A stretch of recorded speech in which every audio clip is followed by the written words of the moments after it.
Hello friends, dance of the ফনিক্স drummer part 2 নিয়ে আমি হাজির হয়েছি। তো চলো ড্রামাটা শুরু করা যাক। জু ফ্যাংইউকে শেখাচ্ছিল কিভাবে এই শটটা চালানো হয়, কিন্তু সে এসবের কিছুই বুঝছিল না। তাই সে বলে জুও যেন আর চেষ্টা না করে, কারণ সে কিছুই পারবে না। জুও বলে একটা সময় ছিল যখন তুমি ইয়াং কাল্টিভেটরদের মধ্যে সব থেকে ভালো ছিলে। ফ্যাংইউ বলে আমি জানি, কারণ আমি এসব শুনেছি, আর ওই সকল কিছু আমার ফার্স্ট ছিল। এটা শুনে জুও বলে তার মানে সে সত্যিই সব কিছু ভুলে গিয়েছে। সে তখন কোনো একটা কাজে ওখান থেকে চলে যায়। ফ্যাংইউ এরপর নিজের স্পিরিট রিংটার মধ্যে দেখতে থাকে আর মাস্টারের কাছে কিছু হেল্প চায়, কিন্তু যেহেতু তার মাস্টার কোমায় ছিল তাই তাকে কোনো হেল্প করতে পারে না। তখন জুনলিন এসে বলে তুমি যদি এত ধীরে ধীরে প্র্যাকটিস করো তাহলে ফিনিক্স শট চালানো তোমার পক্ষে পুরো অসম্ভব হয়ে যাবে। জুনলিন তাকে ফিনিক্স শট কিভাবে চালাতে হয় সেটা শিখাচ্ছিল। তার এতটা ট্যালেন্ট দেখে ফ্যাংইউ কিছুক্ষণের জন্য তার দিকে তাকিয়ে থাকে। জুনলিনের পর ফ্যাংইউকে দেখায় কিভাবে ফিনিক্স শটের উপর উঠতে হয়। এদিকে ইউমিং ভাবছিল তার পেন্ডেন্টটা কোথায় পড়ে গিয়েছে। তখন তার মনে পড়ে সে কি কোনো ফ্যাংইউয়ের ঘরে এটা রেখে আসেনি তো। তখন সে উপরে দেখতে পায় জুনলিন আর ফ্যাংইউ ফিনিক্স শটের উপরে। ইউমিং ভাবে জুনলিন এই শটের উপরে কিভাবে আছে। সে যেহেতু ফ্যাংইউর অনেক কাছে ছিল তাই তার আবারও বুকে ব্যথা হয়। তাই সে নিজের ফিলিংসকে লুকানোর জন্য ফ্যাংইউকে বলে তোমার মতো একটা স্টুপিড মেয়েকে আমি তো আর কখনোই ট্রেনিং করাবো না, তোমার জন্যই আজ আমার এমন হয়েছে। জুও এদিকে ফ্যাংইয়ানের কাছে আসে আর বলে আমি কিছুদিনের জন্য বর্ডার সিটির বাহিরে যাব, তাই আমি চাই তুমি জুনলিনের হেল্প করো সেলেস্টিয়াল ফ্রুটটা নেওয়ার জন্য। তাদের কথা শুনে লিয়ান খুশি হয় আর বলে সেলেস্টিয়াল ফ্রুট খোঁজার বদলে তো আমাকে আগে প্রিন্স জুনলিনকে ইমপ্রেস করতে হবে। ফ্যাংইউ এখানে আসলে ফ্যানলিয়ান তাকে বলে সে তার বিয়ের জন্য একটা পাত্র দেখছে। এটা শুনে ফ্যাংইউ রেগে যায় আর বলে তুমি এটা ডিসাইড করার কে যে আমি কাকে বিয়ে করব। তখন লিয়ান তার ভাইকে বলে সে তার সাথে কথা বলতে চাইছিল না, তাও কেন তার ভাই তার সাথে কথা বলছে। সে ফ্যাংইউকে চ্যালেঞ্জ করে আর বলে আজ আমি তোমার সাথে আবারও লড়াই করতে চাই। যদি তুমি হেরে যাও তাহলে ফিনিক্স শট আমাদেরকে দিতে হবে, আর যদি আমি হেরে যাই তাহলে আমি আর আমার ভাই এখান থেকে চলে যাব। অন্যদিকে ইউমিং জুনলিনের কাছে চলে এসেছে আর তাকে বলে সে ফ্যাংইউয়ের সাথে কি করছে। জুনলিন তাকে তার পেন্ডেন্টটি দেখায় আর বলে তুমি যদি এটা চাও তাহলে আমাকে বলতে হবে ফ্যাংইউকে তুমি কতদিন ধরে চিনো আর তোমার সাথে তার কি সম্পর্ক। হ্যালো এভরিওয়ান, মোস্টবেটের সাথে আমার এক্সপেরিয়েন্স সত্যিই অনেক মজার, যা আমাকে নগদ পুরস্কার জেতার সুযোগ করে দিয়েছে। একটি খেলা সব থেকে এক্সাইটিং, তা হলো প্লিঙ্কো। খেলাটির পুরো ডিটেলস বলে আমি আপনাদের সারপ্রাইজ নষ্ট করতে চাচ্ছি না। ট্রাস্ট মি, এটি হবে আপনাদের জন্য নতুন একটি এক্সপেরিয়েন্স। আপনি যদি একজন গেম লাভার হন, মোস্টবেট দিচ্ছে এক্সাইটিং সব গেম অফার। মোস্টবেটে দিচ্ছে খেলায় খেলায় নগদ পুরস্কার জেতার সুযোগ। মোস্টবেটে রয়েছে বিকাশ, নগদ, রকেট উপায় এবং অন্যান্য ট্রানজ্যাকশনের মাধ্যমে দ্রুত ও সহজে আপনার টাকা ডিপোজিট ও উইথড্র করার সুবিধা। সাথে থাকছে 24 ঘন্টার 7 দিন কাস্টমার কেয়ার সাপোর্ট। এই প্ল্যাটফর্মটি দিচ্ছে লাইভ স্ট্রিম ম্যাচ দেখার সুযোগ। নিচে দেওয়া আমার প্রোমো কোড DKE5 ব্যবহার করে রেজিস্ট্রেশন করুন ও আপনার প্রথম ডিপোজিটই পেয়ে যাচ্ছেন এক্সাইটিং ওয়েলকাম বোনাস ও 250টি ফ্রি স্পিন। তাই এই অফারটি মিস করবেন না, লিংক আমার পিন কমেন্টে দেওয়া আছে। কিন্তু ইউমিং তাকে এটা বলতে মানা করে দেয়। ফ্যাংইউ আর লিয়ানের লড়াই তো এদিকে শুরু হয়ে যায়। ইউমিং জুনলিনকে জিজ্ঞেস করে তুমি ফ্যাংজিয়াওকে নিয়ে ওই দিন কোথায় যাচ্ছিলে। জুনলিন বলে তুমি আসলে একটা বোকা, ওটা ফ্যাংজিয়াও নয় বরং ফ্যাংইউই ছিল। ফ্যাংইউ তোমাকে এতবার বোকা বানিয়েছিল যে তুমি এখনো তাকেই চিনতে পারছো না। তখন ফ্যাংইউয়ের মনে পড়ে সে তাকে বলেছিল এতটা অসুন্দরভাবে সে কেন চলাফেরা করে। এটা মনে করে আবার ইউমিং খুশি হয়ে যায় আর বলে তাহলে তো ভালোই হলো, কারণ আমি তাকে আগে থেকে পছন্দ করতাম। যেহেতু আমি তাকে পছন্দ করি আর তোমার সাথে তার বিয়েটা ভেঙে গিয়েছে, তাই সে তো এবার আমার হবে। তার কথা শুনে জুনলিনের রাগ হচ্ছিল, কিন্তু সে কিছু না বলেই চলে যায়। এদিকে ফ্যাংইউ যখন লড়াই করছিল তখন তার ফিনিক্স ব্লাডটি নিজে থেকে অ্যাক্টিভ হয়ে যায় আর তার ফিনিক্স শর্ডের মধ্যে পাওয়ার চলে আসে। এটা দেখে লিয়ান ভাবতে থাকে তার হঠাৎ আমার সাথে লড়াই করলে কি হয়। ফ্যাংইউয়ের এক আঘাতে লিয়ান সেখান থেকে পড়ে যায় আর তার মুখ থেকে অনেক রক্ত বের হতে থাকে। এসব দাঁড়িয়ে দাঁড়িয়ে জুনলিনও দেখছিল। ফ্যাংইউয়ের মুখ থেকেও তখন অনেক রক্ত বের হয় আর সে ওখানে অজ্ঞান হয়ে যায়। জুনলিন ভাবে এই মেয়েটা আসলে অনেক রহস্যজনক। যাই হোক, ফ্যাংইউ এরপর বাওয়ের কাছে যায় আর তাকে বলে তার মেডিসিন তৈরি হয়েছে কিনা। বাও বলে সে এই মেডিসিনটা খেতে পারবে। এটা দেখে সে অনেক খুশি হয় আর মেডিসিনটা খেয়ে নেয়, কিন্তু তখন সেখানে মিংইউ আসে আর বলে আমি তোমাকে কি বলে ডাকবো, ফ্যাংজিয়াও নাকি ফ্যাংইউ। ফ্যাংইউ বলে সে যাই বলুক না কেন, সে তো ওই সেলেস্টিয়াল ফ্রুটটা পাবে না, কারণ এটার মেডিসিন হওয়ার পর সেটা খেয়ে নিয়েছে। ইউমিং বলে, শুরু থেকে তুমি আমার সাথে এত কিছু করেছো, তাই এর জন্য কি আমি তোমাকে কিছু পানিশমেন্ট দিতে পারি? এটা বলে সে তার অনেক ক্লোজ হতে চায়, কিন্তু তখন সেখানে জুনলিন চলে আসে। তাকে দেখে ফ্যাং ইউ ইউমিংকে ওখানে লুকিয়ে রাখে। ফ্যাং ইউ বলে, আমি হচ্ছি ফ্যাং জিয়াও। তুমি যে সেলেস্টিয়াল ফুডটার জন্য এখানে এসেছো তার মেডিসিন হওয়ার পর আমি এটা খেয়ে নিয়েছি। জুনলিন বলে, আমি তোমাকে এটা জিজ্ঞেস করতে আসিনি, কারণ আমি এসব কিছু আগে থেকেই জানতাম। ডার্ক নাইট কোড ডেমনদের প্রিন্স ইউমিং এর সাথে তোমার কি সম্পর্ক, আর তুমি তাকে কতদিন ধরে জানো? তখন ইউমিং বেরিয়ে আসে আর বলে, আমার মনে হয় তুমি আমার ব্যাপারে কথা বলছো। জুনলিন বলে, আমি তো এবার নিশ্চিত যে তোমাদের মধ্যে কিছু না কিছু সম্পর্ক আছে। ইউমিং বলে, সম্পর্ক তা আছেই, কারণ আমি তাকে এতটা পছন্দ করি, কিন্তু এই মেয়েটা তো আমাকে একবার চান্সও দিচ্ছে না। এটা বলে সে ফ্যাংইউ এর কাছাকাছি আসার চেষ্টা করে, যেটা দেখে আবার জুনলিন রেগে যায়। সে তার তলোয়ার বের করে মিংইউ এর সাথে লড়াই করতে, কিন্তু এর আগে ইউমিং তাকে নিয়ে সেখান থেকে পালিয়ে যায়। তাদের যাওয়ার পর জুনলিনের আবারও লাভ ইন সিক শুরু হয়ে যায়, আর তার বুকে আবারও ব্যথা হতে থাকে।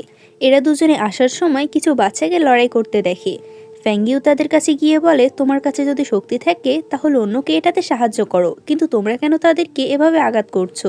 এটা শুনে আবার ইউমিং ইমোশনাল হয়ে যায়, কারণ ছোটবেলা থেকে তার যতগুলো বন্ধু ছিল তার বাবা ইচ্ছে করেই তাকে বলতো তাদেরকে মারার জন্য। ইউমিং বারবার বলতো সে তাদের বন্ধু, কিন্তু ইউমিং এর বাবা একটা কথাও শুনতো না, আর ইউমিংকে বাধ্য হয়ে নিজের বন্ধুদেরকে মারতে হতো। ইউমিং বলে, তুমি সত্যিই অনেক ভালো। আমি যদি তোমাকে আরো আগে পেয়ে যেতাম তাহলে হয়তো আমাকে আর এমন থাকতে হতো না। জুনলিন নিজের রাগ থামানোর জন্য মেডিটেশন করতে বসে। ফ্যাংইউ এর পর নিজের মাস্টারের সাথে দেখা করতে আসে, আর সে তাকে ওঠানোর চেষ্টা করে। সে পাখিটা বলে সে তাকে উঠাতে পারবে না। ফ্যাংইউ বলে, সে তো সেলেস্টিয়াল ফ্রুটটা খেয়ে নিয়েছে, তাই সে তো তার মাস্টারকে এখন উঠাতে পারবে। সে বলে, কারণ তোমার যে এনার্জি আছে তা অনেক বেশি লো, তাই তোমার স্পিরিচুয়াল পাওয়ারগুলো আগের মতো করতে হলে নিজেকে ট্রেন করতে হবে। আর যখন তুমি পাওয়ারফুল হবে তখনই তোমার মাস্টারকে উঠাতে পারবে। তখন সে নিজের তলোয়ারের মধ্যে অনেক পাওয়ার দেখতে পায়। এটা দেখে সে বুঝতে পারে সেলেস্টিয়াল ফুডের জন্য তার স্পিরিচুয়াল পাওয়ারগুলো আবারও চলে এসেছে। অন্যদিকে এরা দুজনে তো ফ্যাংইউ এর জন্য আবারও লড়াই করছিল। জুনলিন তাকে জিজ্ঞেস করে ফ্যাংইউ কোথায়। সে বলে, আমি কিছুই জানি না। আসলে এরা একজনও জানতো না ফ্যাংইউ নিজের মাস্টারের সাথে দেখা করতে সে স্পিরিচুয়াল রিংয়ের মধ্যে গিয়েছে। তারা ফ্যাংইউ এর খোঁজ না পেয়ে নিজেরাই ফাইট করতে থাকে, আর যখন ক্লান্ত হয়ে পড়ে তখন ইউমিং তাকে বলে, তুমি কি ফ্যাংইউকে একটু বেশি পছন্দ করো? জুলিন বলে, আমি তোমাকে এটা কেন বলবো, পছন্দ তো তুমিও তাকে করো। ইউমিং বলে, আমি সেটা জানি, কিন্তু তোমাদের যেহেতু বিয়ে ভেঙে গিয়েছে তাই তুমি সাবধানে থেকো, কারণ আমি যখনই সুযোগ পাবো তখনই তোমার কাছ থেকে তাকে নিয়ে নেব। তার কাছে এরপর ডার্ক নাইট কোর্ট থেকে ডেমন লর্ডের একটা চিঠি আসে, যেখানে লেখা ছিল তাকে খুব তাড়াতাড়ি এখান থেকে চলে যেতে, কারণ সে যেহেতু সেলেস্টিয়াল ফ্রুট পায়নি তাই বর্ডার সিটিতে থাকা আর তার জন্য ঠিক হবে না। এটা শুনে সে অনেক অবাক হয়, আর সে লোকটাকে জিজ্ঞেস করে ডেমন লর্ড এসব কিভাবে জানে। ফ্যাংইউ সেলেস্টিয়াল ফ্রুট খেয়ে নিয়েছে এটা ডেমন লর্ডের জানার তো কথা নয়, কারণ আমি তো এখনো কাউকে বলিনি। সে বলে, আমার মনে হয় ফ্যাং ফ্যামিলিতে এমন কেউ আছে যে কিনা ডেমন লর্ডের সাথে যুক্ত আছে। সে তাকে তার নাম বলতে বলে। সে লোকটা বলে সে এটা করতে পারবে না, কারণ ডেমন লর্ড বলেছিল সময় আসলে সে নিজের ছেলেকে এটা নিজেই বলে দেবে। এদিকে জুনলিনও এখান থেকে চলে যাওয়ার সিদ্ধান্ত নেয়। তখন ফ্যাংজি এসে আবারও ফ্যাংইউ এর কথা বলতে থাকে। তার কথা শুনে জুনলিনের আবারও বুকে ব্যথা হয়। সে বলে, তুমি যদি নিজের বকবক বন্ধ না করো তাহলে আমি তোমাকে প্যালেসে নিয়ে যাব না, তোমাকে একাই যেতে হবে। সেখানে আমরা বাইকেও দেখতে পাই। বাই যখন ফ্যাংইউকে দেখছিল তখন সে তো তার দিকে তাকিয়ে থাকে। এটা জুনলিন দেখে তার একটুও ভালো লাগে না, তাই সে এরপর তাকে ইশারা করে, যার কারণে বাই ভয় পেয়ে সেখান থেকে চলে যায়। রানীর কাছে এদিকে খবর চলে গিয়েছে তার ছেলে সেলেস্টিয়াল ফ্রুটটা নিতে পারেনি, তাই সে রাজার কাছে এসে এটার খবর দেয়, কিন্তু রাজার তো সেদিকে কোনো মনে ছিল না। ফ্যাংইউ যখন মেডিসিন বানাচ্ছিল তখন জুনলিন তার কাছে আসে একটা গিফট বক্স নিয়ে। সে যাওয়ার আগে তাকে গিফট দিতে চায়, তার সাহস হচ্ছিল না ফ্যাংইউকে এই গিফটটা দিতে। ফ্যাংইউ যখন তার হাতে গিফট বক্স দেখে তখন সে খুশি হয়ে বলে, তুমি কি এই গিফটটা আমার জন্য এনেছো? জুনলিন কি বলবে বুঝতে না পেরে বলে, এটা এমন কিছু নয়, যাওয়ার আগে তোমাকে এটা দিতে চেয়েছিলাম, এটা কোনো স্পেশাল জিনিস নয়। ফ্যাংইউ সবটা বুঝতে পেরেছে, তারপরও সে তাকে রাগানোর জন্য বলে, তার মানে কি তুমি এটা লিয়েনের জন্য নিয়ে এসেছো? জুনলিন এবার জেলাস হয়ে তাকে নিজের ক্লোজে আনে। আমি এটা লিয়েনের জন্য না, বরং তোমার জন্যই এনেছি, এটা বলে সে চলে যায়। লিয়েন এদিকে তার ভাইয়ের উপর অনেক বেশি রেগেছিল, কারণ সে কিছুই করতে পারছে না। ফ্যাংইয়েন বলে, আমাকে কালকেই কিছু করতে হবে, কারণ এর মধ্যে যদি ফ্যাংইউ বর্ডার সিটি থেকে চলে যায় তাহলে আমি কিছুই করতে পারবো না। পরদিন জুনলিন জানতে পারে যে ফ্যাংইয়ানের সাথে ফ্যাংইউ জোর জবরদস্তি একটা ছেলেকে বিয়ে করতে গিয়েছে। অন্যদিকে ফ্যাংইউ ছেলেটার সামনে বসে আছে আর ভাবতে থাকে ফ্যাংইয়ান তাকে এখানে জোর করে কেন এনেছে, সে তার বিয়ে কেন দিতে চায়। সবথেকে ইন্টারেস্টিং বিষয় হলো এই ছেলেটার কেউ নয় বরং বাই ছিল। বাইয়ের বাবা বলে ফ্যাং অনেক ভালো একটা মেয়ে, তাই আমিও এই বিয়েতে রাজি। যেটা শুনে আবার ফ্যাংইয়ান অনেক খুশি হয় আর বলে সে যেহেতু রাজি হয়ে গিয়েছে তাহলে তুমিও হ্যাঁ বলে দাও। তখন পেছন থেকে জুনলিন বলে, তোমার সাহস কিভাবে হয় যে মেয়েটার সাথে আমার বিয়ে হয়েছে তুমি তাকে একটা ছেলের সামনে বসিয়ে রেখেছো। ফ্যাংইয়ান বলে, কিন্তু প্রিন্স তোমার তো তার সাথে বিয়েটা ভেঙে গিয়েছে। জুনলিন বলে, ঠিক আছে, যদি এমনটাই হয় তাহলে আমি বলে দিচ্ছি ফ্যাংইউকে আমি আবারও নিজের ফিয়ন্সি হিসেবে মেনে নিচ্ছি। তার কথা শুনে ফ্যাংইউ তার দিকে হাঁ হয়ে তাকিয়ে থাকে। জুনলিনের পর তার হাত ধরে সেখান থেকে নিয়ে যায়। আসার সময় প্রত্যেকে তাদেরকে দেখছিল, তাই ফ্যাংইউ বলে তার হাত ছেড়ে দেওয়ার জন্য। জুনলিন তাকে দেয়ালের মধ্যে আটকে বলে, আসলে এখানে কি হচ্ছে? ফ্যাংইয়ান কেন তোমাকে ছেলের সাথে দেখা করাতে এনেছে? ফ্যাংইউ বলে, তাতে কি হয়েছে? সে আমার কাজিন হয়, সে তো আমার জন্য ছেলে দেখতেই পারে। তার থেকে বড় কথা, তোমার সাথে তো আমার বিয়েটা ভেঙে গিয়েছে। জুনলিন এবার রেগে বলে, ঠিক আছে, তাহলে তুমি ওই মোটা ছেলেটাকে বিয়ে করো। সে বলে, আমি একটা জিনিস বুঝতে পারছি না, তোমার সাথে আমার বিয়েটা ভেঙে যাওয়ার পরও তোমার এতটা রাগ কেন হচ্ছে? জুনলিন বলে, কারণ আমি এখনো তোমাকে আমার ফিয়ন্সে হিসাবে মানি, তাই আমি দেখতে চাই আমার ফিয়ন্সে থাকা অবস্থায় তুমি কিভাবে তাকে বিয়ে করো। অন্যদিকে আমরা ইউমিংকে দেখি যে বর্ডার সিটি ছেড়ে চলে যাচ্ছিল, কিন্তু সে থেমে গিয়ে বলে, আমার এখনও জুনলিনের কাছ থেকে বদলা নেওয়ার আছে, তাই আমি এখন যাব না।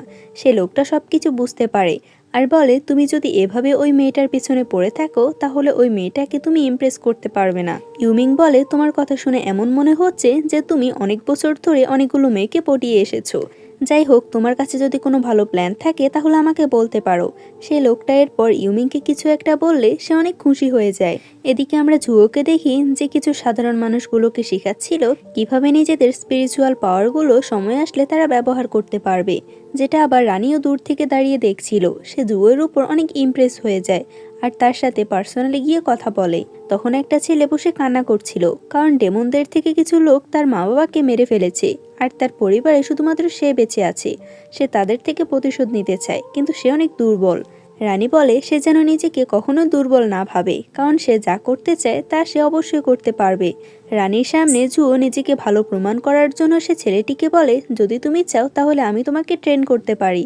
লিয়ান ফ্যাংইউ এর কাছে এসে বলে, তোমার এতটা সাহস কিভাবে হয় আমার ভাইকে বাইয়ের বাবার সামনে এতটা অপমান করার? সে বলে, আমি কিছুই করিনি, সবকিছু প্রিন্স জুনলিন করেছে, তাই তুমি গিয়ে তার সাথে কথা বলো। লিয়ান বলে, সে তোমাকে নিজের ফিয়ন্সে ঘোষণা করেছে, এজন্য কি তুমি আমার সাথে এভাবে কথা বলছো? সে বলে, আমার তো প্রিন্স জুনলিনের উপর কোনো ইন্টারেস্ট নেই, তাই এসব বিষয় তুমি তার কাছ থেকে শুনতে পারো। যেটা আবার জুনলিন পেছন থেকে দাঁড়িয়ে শুনছিল। এটা শুনে তার মন খারাপ হয় যে তার প্রতি ফ্যাংইউর কোনো ইন্টারেস্ট নেই। ফ্যাংজি তাকে মজা করে বলে, যেহেতু ফ্যাংইউর তোমার উপর কোনো ইন্টারেস্ট নেই তাহলে সে তো আবার আমার হবে। কিন্তু তখন সেখানে আবার ইউমিং চলে আসে আর বলে, ফ্যাংইউকে আমি কারোর হতে দেব না, সে তো আমার হবে। সে তার জন্য ফুল নিয়ে এসেছে। সে ফ্যাংইউয়ের মেডের কাছে ফুলগুলো দেয় যাতে ফ্যাংইউকে দিতে পারে, কিন্তু তার আগে জুনলিন সে ফুলগুলো নিচে ফেলে দেয়, যেটা দেখে আবার ইউমিং রেগে যায় আর বলে, আমাদের দুজনের মধ্যে শুধু একটাই পার্থক্য, দুজনেরই একই জিনিস পছন্দ, কিন্তু আমি দেখতে চাই ফ্যাংইউ আসলে কার হয়। যাই হোক, জুনলিনের কাছে এরপর তার মায়ের একটা চিঠি আসে। তার মা তাকে বলছিল সেখান থেকে চলে যাওয়ার জন্য। সে ফ্যাংজিকে বলে তাদেরকে তৈরি হতে, কারণ তারা সিটিতে খুব তাড়াতাড়ি চলে যাবে। রাতের বেলা সে ছাদের উপর ফ্যাংইউর সাথে দেখা করে আর বলে সে কি সিটিতে যেতে চায়। ফ্যাংইউ হঠাৎ করে কথা শুনে বলে তার সিটিতে যাওয়া একদমই পছন্দ না, তাই সে যাবে না। কিন্তু আসার সময় লিয়েনের সাথে দেখা হয়। সে জুনলিনের জন্য চা বানিয়েছে, কিন্তু এটা টেস্ট কেমন হয়েছে সেটা জানে না, তাই সে যেন এটা চেক করে দেখে। ফ্যাংইউ প্রথমে না করে, কিন্তু তার বারবার রিকোয়েস্ট করাতে ফ্যাংইউ চাটা টেস্ট করে দেখে, যেটা তার অনেক বড় ভুল ছিল। জুনলিন এখানে এসে দেখে ফ্যাংজি ড্রিঙ্ক করছে, তাই সেও তার কথা মতো এখানে বসে যায় তার সাথে ড্রিঙ্ক করার জন্য। এদিকে ফ্যাংইউ যখন থেকে সে চাটা খেয়েছিল তখন থেকে তার মাথা ঘুরতে থাকে আর সে নিজে অজ্ঞান হয়ে যায়। আর এটার সুযোগ নিয়ে ফ্যাংইয়েন সে বাইকে এখানে নিয়ে আসে আর সে এরপর ফ্যাংইউর রুমে তাকে পাঠিয়ে দেয়। বাই তার সাথে কিছু করার আগে ফ্যাংইউর একটু হুঁশ ফিরে আসে আর সে বাইকে আচ্ছা মতো পেটায়। তখন আমরা জুনলিনকে দেখি যে ড্রাঙ্ক হওয়া অবস্থায়ও ফ্যাংইউয়ের কাছে আসে তাকে প্রপোজ করার জন্য, কিন্তু এখানে এসে সে যখন বাইকে তার সাথে এভাবে দেখে তখন সে বাইকে আচ্ছা মতো পিটায় বাই এটা দেখে ভয়ে সেখান থেকে চলে যায়। জুনলিন ফ্যাংইউকে কান্না করতে দেখে তার কান্না থামাতে চায়, কিন্তু ফ্যাংইউ ভয় পেয়ে তাকে এভাবে শুইয়ে দেয়। জুনলিন তাকে নিজের কাছে দেখে তার আবারও লাভ ইনসেক্ট এফেক্টটা আবারও শুরু হয়, আর তার বুকে অনেক ব্যথা হতে থাকে। সে ফ্যাংইউকে জড়িয়ে ধরে বলে আজ তার সাথে যা হয়েছে তা যেন সে ভুলে যায়, আর ভবিষ্যতে সে সবসময় তার খেয়াল রাখবে। এটা বলে জুনলিন ঘুমিয়ে পড়ে। ফ্যাংইউ যখন তাকে ঘুমন্ত দেখে তখন সে তার দিকে কিছুক্ষণ তাকিয়ে থাকে, আর এরপর সেও তার পাশে ঘুমিয়ে পড়ে। পরদিন সকালে জুনলিনের ঘুম ভাঙলে সে তার পাশে ফ্যাংইউকে দেখে, আর সবকিছু মনে করার পর সে নিজের উপরে নিজে রাগ করতে থাকে। এরপর সে ফ্যাংইউকে উঠায়। ফ্যাংইউ যখনই জুনলিনকে নিজের পাশে দেখে তখন সে অনেক অবাক হয়, আর ভাবতে থাকে সে তার রুমে কিভাবে এলো। জুনলিন বলে কাল রাতে যা হয়েছে আমি চাই তুমি সবকিছু ভুলে যাও, আর আমি যত তাড়াতাড়ি সম্ভব তোমাকে বিয়ে করতে চাই, আর আমি এরপর সবসময় তোমার খেয়াল রাখবো। তার কথা শুনে ফ্যাংইউর বিশ্বাস হচ্ছে না যে জুনলিন তাকে বিয়ের কথা বলছে। আসলে জুনলিন এমনটা বলছিল কারণ সে ভাবছিল তার আর ফ্যাংইউর মধ্যে নিশ্চয়ই কাল রাতে কিছু হয়েছে, তাই সে অনেক গিল্টি ফিল করছিল। ফ্যাংইউ বলে তোমার এতটা গিল্টি ফিল করার প্রয়োজন নেই, তুমি নিশ্চিন্তে এখান থেকে চলে যেতে পারো, আর আমি সিটিতে যাব না, তাই আমি তোমাকে বিয়ে করতে চাই না। জুনলিন বলে আমি এটা করতে পারবো না, কিন্তু তোমাকে তো অবশ্যই আমাকে বিয়ে করতে হবে। সে এরপর ফ্যাংইউয়ের মায়ের কাছে যায়, আর এরপর নিজের সাথে তাকে সিটিতে নিয়ে যায়, যাতে ফ্যাংইউ তাকে খুঁজতে খুঁজতে সিটিতে চলে আসে। জুনলিনের এই প্ল্যানটা কাজেও আসে, কারণ সে যখন তার মাকে খুঁজে পাচ্ছিল না তখন ফ্যাংইয়ান বলে সে যেন তাদের সাথে সিটিতে যায়, আর সে তখন বুঝতে পারে জুনলিন তার মাকে নিয়ে সিটিতে চলে গেছে। সে তখন বাওয়ের কাছে যায় আর বলে তাকে 1 ঘন্টার মধ্যে সিটিতে পৌঁছাতে হবে, কারণ জুনলিন আমাকে না নিতে পেরে আমার মাকেই কিডন্যাপ করে নিয়ে গিয়েছে। বাও শুনে অবাক হয় যে ফ্যাংইউ এখন সিটিতে চলে যাবে, তাই সে যতগুলো মেডিসিন বানিয়েছিল প্রত্যেকটা তাকে দিয়ে দেয়, আর বলে যখন সময় হবে তখন এগুলো তাকে অনেক হেল্প করবে। জুয়োর কাছে লিয়েন একটা চিঠি পাঠায়, যেখানে সে লিখেছিল ফ্যাংইউ সেলেস্টিয়াল ফুডটা খেয়ে নিয়েছে, যেটা শুনে জুয়ো অনেক অবাক হয় আর ভাবতে থাকে তাকে ছেড়ে দিয়েছিলাম যাতে সে ক্যাপিটাল না আসে, কিন্তু সে তো এখন এমনটাই করছে। আমি তাকে যতটা দুর্বল ভেবেছিলাম এই ফ্যাংইউ তো ততটাও নয়। ফ্যাংইউ যখন এদের দুজনের সাথে ক্যাপিটাল যাচ্ছিল তখন তাদেরকে একটা জায়গায় থামতে হয়, যেখানে তারা দুজন মহিলাকে দেখতে পায়। তাদের মধ্যে একজন প্রেগনেন্ট ছিল। তারা তাকে জিজ্ঞেস করে তারা এখানে কেন এসেছে, কারণ এই ক্যাপিটালটা তাদের একদমই সুবিধার লাগছে না। মহিলাটি বলে এখানকার মন্দিরে সে প্রার্থনা করতে এসেছে।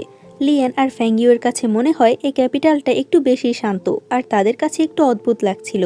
সে মহিলা দুজন তাদের কথা না শুনে সেখান থেকে চলে যায়, আর কিছুক্ষণ পর দুজন মেয়েদের চিৎকার আসে।